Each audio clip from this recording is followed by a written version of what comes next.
Si no tienen más dudas ahí de carbohidratos, vamos a seguir entonces con la siguiente macromolécula, que son los lípidos.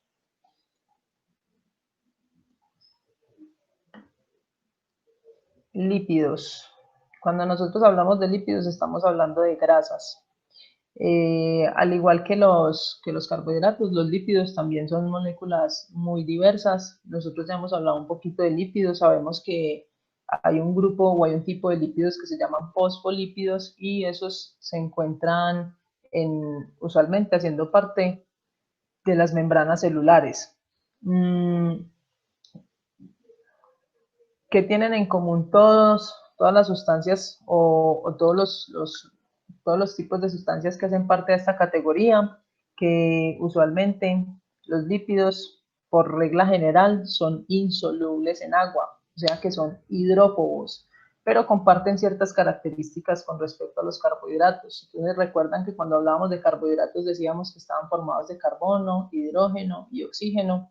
Los lípidos igual, también están formados de estos tres átomos, pero no en las mismas proporciones en las que están formados los carbohidratos. Entonces, al haber proporciones diferentes, tienen propiedades distintas y estructuralmente también se ven diferentes. Aparte de tener carbono, hidrógeno y oxígeno, los lípidos también están constituidos de azufre, fósforo y nitrógeno, ¿sí? Como característica principal, todos los lípidos son insolubles en agua, como ya les había mencionado, pero son solubles en solventes orgánicos como por ejemplo el éter, el cloroformo, el benceno, etc. Profe, una pregunta. Dígame. Cuando una molécula es liposoluble o hidrosoluble, por ejemplo, ahí no recuerdo cuál era el monosacárido, Los que lo que hacía monosacáridos. era recoger las toxinas. Había un monosacárido que reunía las toxinas y las hormonas y la hacía como más hidrosoluble, pues fue lo que yo encontré. Esa propiedad de hidrosoluble, o sea, cuando la molécula se encuentra con moléculas de agua, ¿qué le pasa a esa molécula? No es solvatada. Recuerden que la solvatación es, por ejemplo, la capacidad que tiene el agua de disolver moléculas polares y no polares, ¿cierto? Pues entonces, en el caso de estas moléculas, no tienen, o sea, sí, no tienen polaridad. Entonces, estas moléculas usualmente son apolares, entonces por ser apolares no pegan con el agua. O sea que cuando llegan a un medio, pues, acuoso o un medio lípido, ellas no se disuelven, ellas No, ningún permanecen. medio en lípidos sí se disuelve. Si la sustancia es, digamos, liposoluble, en un aceite se disuelve. Pero si es liposoluble en un medio acuoso, no se va a disolver. Es como lo que pasa con el aceite cuando uno lo mezcla en el agua. O sea, Yo le, queda yo, separado uno del otro.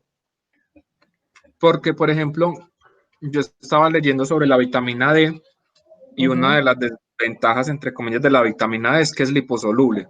Entonces, Sí. cuando una persona es muy obesa y recibe sol y se sintetiza, entonces esa parte era la que yo tenía la pregunta. O sea, que la vitamina D cuando pasa por el medio lipídico, ¿cómo se dice eso?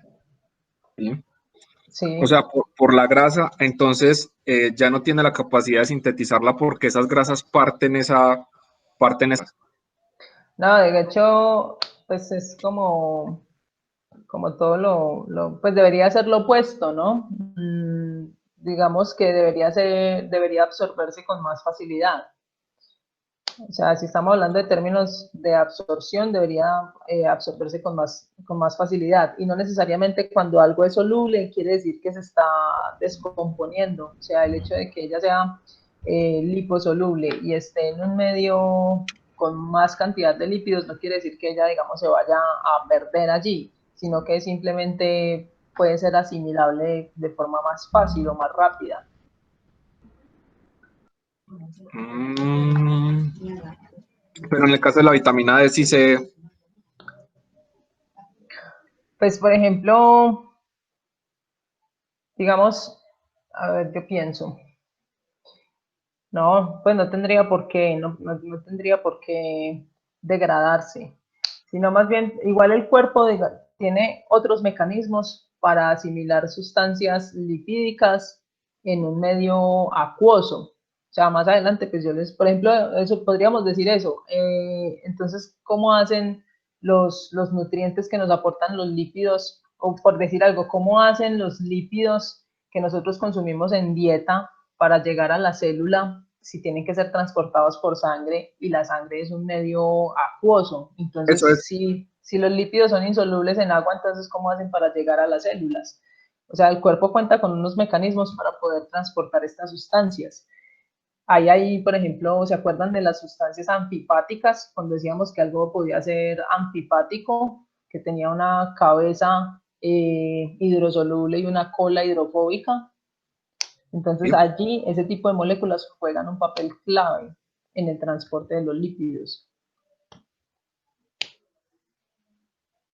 ¿Ya? Ok, entiendo. Entonces ahorita vamos a ver eso.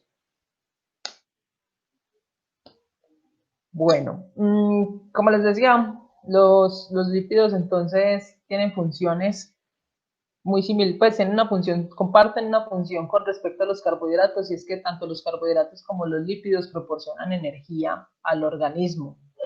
¿Qué es lo que pasa? Nosotros tenemos dos tipos de reservas energéticas, pues la de los glúcidos, que pues vienen haciendo parte del glucógeno que tenemos en el hígado y en el músculo, y también pues todos los monosacáridos que tenemos en sangre, y la otra parte que es el tejido adiposo, solo que nosotros para empezar a quemar grasa pues necesitamos de un esfuerzo físico un poco más grande, porque estas reservas energéticas pues o sea, se producen, se generan, pero no es una fuente inmediata de energía. O sea, usualmente usted debe hacer una actividad física más extensa para empezar a quemar grasa, y pues sí, usualmente es así. Otra característica de los lípidos, o otra función que tienen los lípidos, es que hacen parte de las membranas celulares. Entonces, con respecto a que hagan parte de las membranas celulares, eso es una función estructural. Entonces, tienen una función energética porque proporcionan energía, tienen una función estructural porque hacen parte de las estructuras de la membrana celular, y tienen una función reguladora debido a que pueden activar o desactivar, o pueden potenciar el funcionamiento de ciertos tejidos o incluso órganos. Por ejemplo, algunas de las hormonas que regulan el funcionamiento del cuerpo son de tipo lipídico. ¿Alguien me iba a decir algo?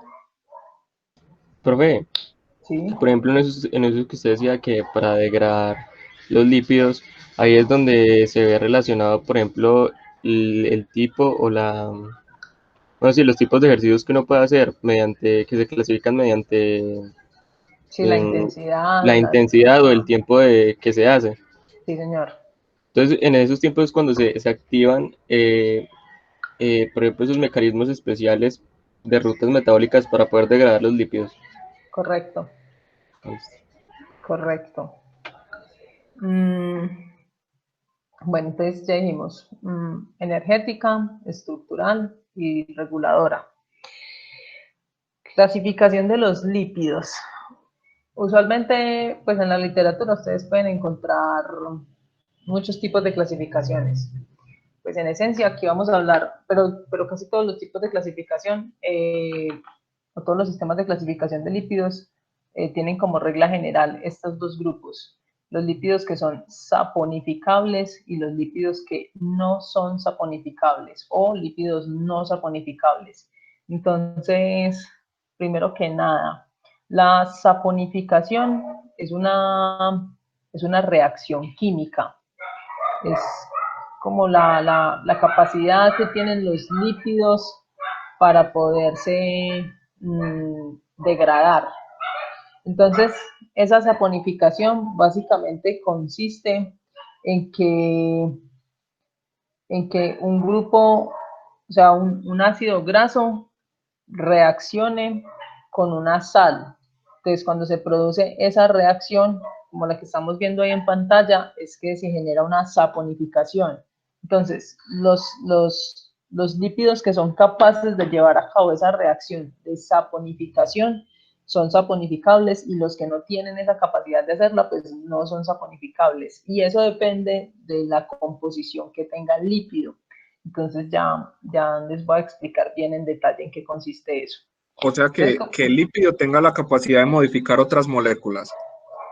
De unirse a un hidróxido más bien, no tanto modificar otras moléculas, sino que tengan la capacidad de unirse a otras moléculas.